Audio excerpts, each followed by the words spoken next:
जय गुरुदेव। आप सभी का स्वागत है आपके अपने चैनल 1008 खेचरी विशेषज्ञ में। खेचरी मुद्रा सीखना इंटरनेट के माध्यम से पूर्णतः असंभव है, पर यदि आप इसे सीखना चाहते हैं या आपके मन में इसे लेकर कोई संशय है तो आप स्वयं पूज्य गुरुदेव से संपर्क कर सकते हैं। संपर्क के सभी माध्यम आपको नीचे डिस्क्रिप्शन बॉक्स में उपलब्ध हो जाएंगे। आप सभी के निरंतर अनुरोध पर आपके भक्ति मार्ग को प्रशस्त करने के लिए और आपके मन में उठने वाले संशयों को दूर करने के लिए हम लेके आए हैं आज कुछ खास। जी हाँ, हम लेके आए हैं ऐसे ही कुछ खास वीडियो खास आपके लिए। तो अगर आप चैनल पे नए हैं तो इसे अभी सब्सक्राइब कर लीजिए और साथ ही दबाएं ये घंटे का निशान ताकि हर वीडियो आप तक पहुंचे सबसे पहले फ्री में। तो चलिए करते हैं इस आध्यात्मिक यात्रा का शुभारंभ। आप सब ने अक्सर लोगों को ये कहते सुना होगा कि भगवान जो कहते हैं, जो करते हैं, वो हमारे भले के लिए होता है। पर क्या ये बात वाकई में सच है? यही प्रश्न बार बार मन में घूमता है और उत्तर हम सोचते रह जाते हैं। तो आज के वीडियो में एक सत्य घटना के माध्यम से आपके इस प्रश्न का उत्तर हम आप तक पहुंचाने का प्रयास कर रहे हैं। तो ध्यान से सुनिएगा। हम सब जानते हैं कि भगवान श्री कृष्ण को अपनी बांसुरी से बहुत प्रेम रहा है।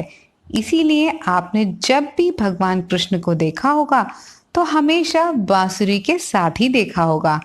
क्या आप जानते हैं कि यही बांसुरी समस्त गोपियों की ईर्ष्या का कारण भी थी, क्योंकि गोपियों को लगता था कि भगवान कृष्ण से हम भी इतना प्रेम करते हैं, लेकिन 24 घंटे उनके साथ रहने का सौभाग्य हमें नहीं बल्कि इस बांसुरी को मिलता है। अपने इसी प्रश्न का उत्तर जानने के लिए गोपियों ने बांसुरी के पास जाने का निश्चय किया और उससे ये प्रश्न किया। तो बांसुरी ने कहा कि बहुत समय पुरानी बात है, भगवान श्री कृष्ण अपने आसपास के पेड़ पौधों से मिलने और उनके प्रति अपने स्नेह को दिखाने के लिए हर रोज उनसे मिलने जाया करते थे। एक दिन एक बांस के पेड़ के पास आकर श्री कृष्ण उदास खड़े हो गए और उदासीनता से उसे देखने लगे। जब पेड़ ने देखा तो उसने भगवान से प्रश्न किया कि आप हर रोज तो आकर हमें प्रसन्नता से मिलते हैं, पर मैं देख रहा हूँ कि आप बहुत उदास हैं। ऐसी क्या उदासी का कारण है आपकी? पेड़ की बात सुनकर भगवान श्री कृष्ण ने उत्तर दिया कि तुम मेरी उदासी दूर तो कर सकते हो, पर तुमसे मैं कैसे कहूँ कि मेरी आवश्यकता के लिए तुम्हें अपनी जड़ों को त्यागना होगा, तुम्हें अपनी जड़ों से कटना होगा।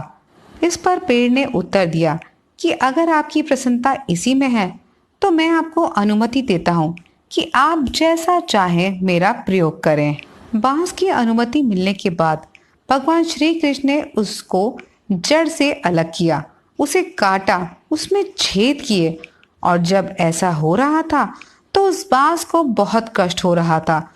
वो बहुत रोया, चिल्लाया और एक ऐसा क्षण भी आया जब बांस को भगवान के ऊपर बहुत अधिक क्रोध आया, परंतु उसने फिर भी अपने क्रोध को, अपनी पीड़ा को नियंत्रण में रखा और चुपचाप उस कष्ट को सहता गया, वो कष्ट जो भगवान उसे निरंतर दे रहे थे।